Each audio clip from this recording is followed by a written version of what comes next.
Muy buenos días, mi nombre es Sandra Milena Noreña Calderón, estudiante de licenciatura en Pedagogía Preescolar de la Universidad Iberoamericana. Estudio en la sede Chapinero en Bogotá. Esta investigación se realizó durante el presente año 2018. A continuación, me permito presentarles mi proyecto de grado, que lleva como nombre Rutas de prevención y atención que tienen las familias y las instituciones con respecto al fenómeno de violencia sexual en la primera infancia. La motivación para realizar esta investigación se da por la evidente necesidad que se tiene en las familias sobre la importancia de prevenir, reconocer, detectar y mantener los casos de violencia en primera infancia, debido a que las cifras de maltrato físico, maltrato psicológico y abuso sexual van en aumento, y a pesar de las campañas y políticas de prevención respecto al tema, es notorio en las entidades encargadas de fomentar el desarrollo integral de la primera infancia que las familias no están preparadas para vivir estas situaciones, sino por lo contrario lo ven como algo lejano, sin reconocer que nuestros niños y nuestras niñas, en el lugar que estén, son posibles víctimas de este flagelo. En este orden de ideas, es mucho menos los educadores y futuros educadores están preparados para detectar esas circunstancias hasta que ya es evidente, y peor aún, que no están preparados para aportar a los educadores de estos niños y niñas y en su formación de una manera adecuada según el caso. Esta situación ha hecho que sean muchos los niños y las niñas violentadas de múltiples formas por largos espacios de tiempo, lo que hace que su recuperación sea un compromiso social más específico, involucrando de forma concreta a las familias que los rodean, iniciando por las familias y educadores hasta llegar a sensibilizar a la sociedad en general. En virtud de lo anterior, se formula la siguiente pregunta: ¿cuáles son las rutas de prevención y atención que tienen las familias y las instituciones con respecto al fenómeno de violencia sexual en la primera infancia? Tenemos dos objetivos. El objetivo general se presenta como identificar los componentes pedagógicos que caractericen las prácticas pedagógicas con niños y niñas de primera infancia, en el marco de rutas de prevención y atención que tienen las familias y las instituciones con respecto al fenómeno de violencia sexual en la primera infancia. Tenemos tres objetivos específicos. El primer objetivo específico es definir los intereses del ejercicio de sistematización y sus fundamentos teóricos. Segundo, recuperar las estrategias metodológicas implementadas y las intencionalizadas de la práctica pedagógica para identificar aciertos y desaciertos en relación con las rutas de prevención que tienen las familias, las instituciones con respecto al fenómeno de violencia sexual en la primera infancia. Como tercer objetivo específico tenemos interpretar los resultados de la sistematización. Este estudio tiene relevancia porque el abuso sexual es una clase de violencia que sigue en aumento. A pesar de las campañas y leyes contra este flagelo, cada vez son más los niños y las niñas que sufren esta clase de violencia, y las familias y educadores no están preparados para manejar esta situación. Siempre se termina revictimizando a las víctimas y a sus familias por desconocimiento, por el manejo que se les da.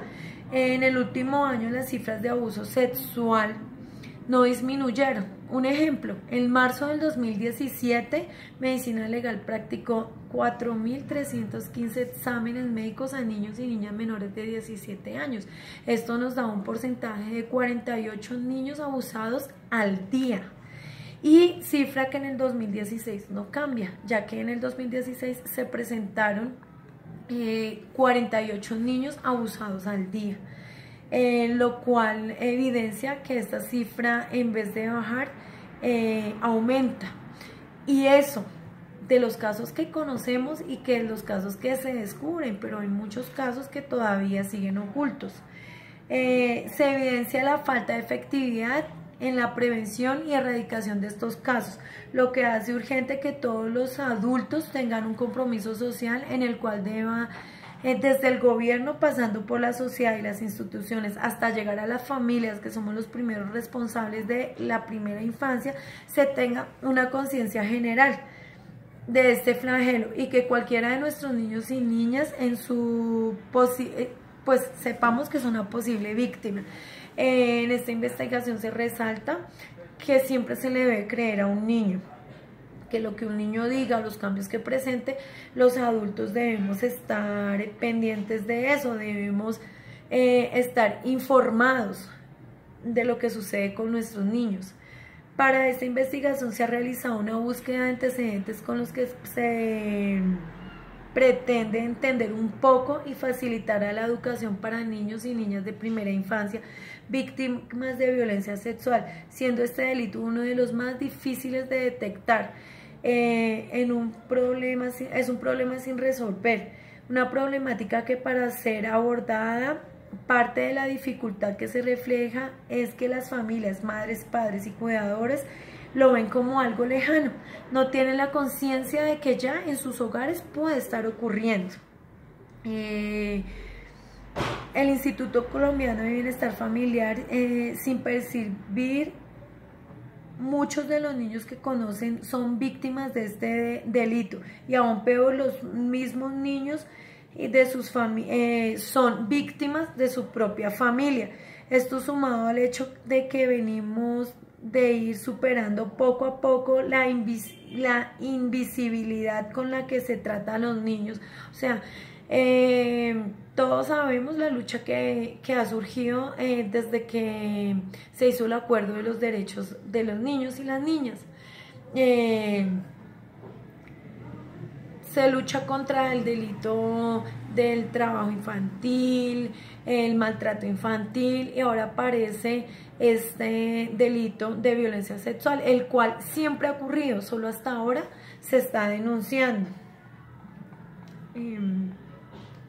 La violencia familiar y el maltrato contra la infancia y la adolescencia son formas de vulneración de los derechos de los niños y las niñas y adolescentes. Por lo tanto, la escuela tiene un rol que cumplir. De ahí la importancia de que los docentes estén formados para orientar y prestar apoyo adecuado con las rutas de atención institucional y profesional especializados para realizar un acompañamiento efectivo en las familias que pasan por estas circunstancias. Como docentes debemos estar comprometidos con cumplir la difícil tarea de proteger, educar, enseñar en tiempos difíciles. Y con esta gran problemática social, interés superior del niño, tal como lo establece la Convención sobre los Derechos del Niño, los niños y las niñas han sufrido durante siglos la violencia de los adultos, sin ser vistos ni oídos. Ahora que la escala y los efectos de la violencia contra los niños y las niñas comienzan a ser visibles, no se puede permitir que los niños y las niñas sigan esperando la protección eficaz a las que tienen un derecho incuestionable. Esto que acabo de leer sale del Informe Mundial sobre las Víctimas contra Niños y Niñas en el 2006. El docente como apoyo vital en víctimas de violencia sexual y facilitador de aprendizajes en las familias que viven en la situación, eso es lo que estamos buscando, lo que se debe hacer.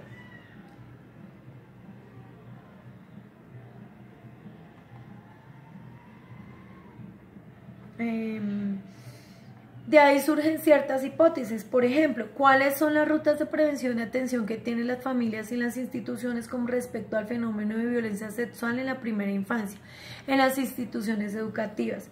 Una de las caras de la violencia aparece en los niños y las niñas desde muy temprana edad, y en la violencia sexual infantil. Por este motivo es necesario reconocer todos los procesos de prevención, atención, no solo a las víctimas directas, también a las familias que de algún modo terminan siendo víctimas de situaciones que no se comprenden, lo cual hace que la orientación desde las instituciones al reconocer y activar las rutas de protección para los niños y las niñas con la participación efectiva de docentes, cuidadores y familias sea una necesidad evidente, analizando que su efectividad se convierta en un compromiso social. En esta parte sobre todo habla de la importancia que debemos no ser tan mecánicos como profesionales. Entonces llega un caso así, simplemente abrimos una ruta de apoyo y váyase por ahí, allá lo va a atender tal, no. Hay circunstancias que como docentes nosotros podemos prepararnos para poder realizar una práctica pedagógica especial con estos niños que nos están necesitando. Entonces es importante enseñarle a las familias a que reconozcan esto, primero que lo prevengan, si no se pudo prevenir porque ya está sucediendo, a buscar una solución eficaz, y no es enviándolos a terceros, sino aprovechando la confianza y el cariño que nos tienen como docentes para poder realizar en el diario de la práctica pedagógica actividades, encuentros, situaciones donde los niños sientan cierto confort y sea más fácil sobrellevar lo que ellos están viviendo. Esta pregunta surgió al observar el daño irreparable que sufren las víctimas de violencia sexual infantil y sus familias. No solo son víctimas del agresor, también de la negligencia de los profesionales que los atienden, porque siempre un profesional está más interesado en que se haga una denuncia, que se haga un proceso legal y no en atender la familia. Si estamos velando por la integridad, por el desarrollo integral de los niños, lo que debe primar es eso, el desarrollo integral. ¿Y cómo se hace? Con atención al menor, no buscando las rutas de apoyo donde se va a desviar el proceso legal y los niños van a quedar desatendidos. Ahí es donde vienen a intervenir las familias, las mamitas que les gusta ocultar el problema porque lo están viviendo. Entonces ahí es donde entramos como maestros de una manera tiene que ser de una manera muy discreta y muy indirecta, hablar con la mamita, a alimentarle ese deseo y a atender a su hijo, a responder por los derechos que tiene su hijo. Los programas de prevención están, pero no se les da el espacio y la importancia que merecen. Hay muchos profesionales que quieren ayudar y que quieren aportar, pero los conductos regulares no lo permiten. Entonces eso sería como otra parte como para investigar y mirar en otra oportunidad.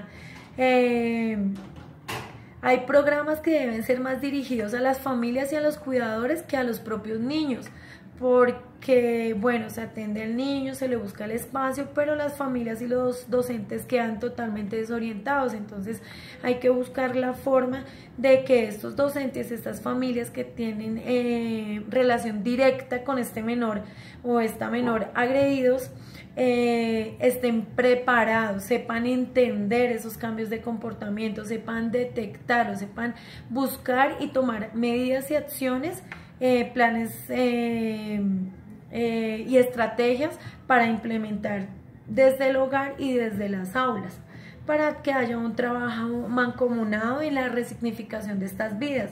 Es evidente que las instituciones educativas y sus profesionales reconocen los programas y rutas de apoyo en cuanto a la atención de abuso sexual en Colombia, pero en realidad no conocen los procedimientos y en muchas ocasiones las víctimas terminan siendo revictimizadas o peor, huyen sin recibir atención. Si un menor que ha sido víctima de abuso sexual no tiene la atención que merece, esto va a ser una...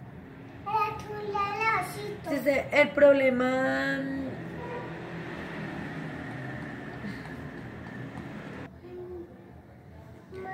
la investigación es una investigación cualitativa.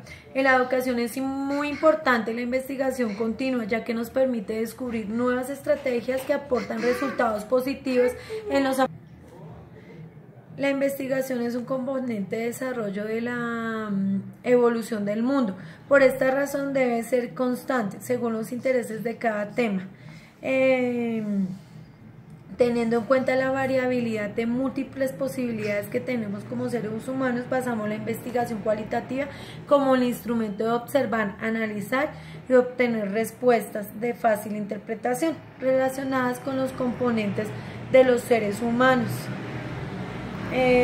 La sistematización de experiencias es aquella que a partir de su orientación y reconstrucción descubre o explica la lógica del proceso vivido. La importancia de la sistematización en este caso en los procesos de investigación es porque permite que los procesos de desarrollo se involucren en los procesos del aprendizaje a partir de experiencias documentadas y sistematizadas. Permite que los actores identifiquen qué hicieron, por qué lo hicieron y permiten observar los resultados y ver para qué sirve. En este proceso tuvimos en cuenta la claridad del para qué se sistematizaba, el ámbito y el alcance, para qué o por qué se sistematizaba la experiencia. Tomamos en cuenta de consideración el contexto teórico, se tomó en cuenta el contexto institucional, se eligieron los ejes de sistematización, los objetivos y el enfoque. Se diseñó una estrategia razonable buscando cuál era como el mejor camino para la sistematización. Se desarrolló una interpretación crítica para poder generar conocimiento y se forma el ordenamiento y análisis de la información. Pues ante todo, lo que pude aprender con mi trabajo de grado es la importancia de reconocer las dificultades de la primera infancia. En este momento siento que me gusta más mi carrera de licenciatura en pedagogía porque sé que si durante mi diario de práctica pedagógica implemento más como ser humano y combino eso con lo que he aprendido como profesional durante el estudio de esta carrera, puedo aportar desde los niños en primera infancia. Y no importa si es solo un niño al que le puedo ayudar, ya eso suma para mejorar la sociedad. Gracias por escucharme y espero que mi tema les haya gustado.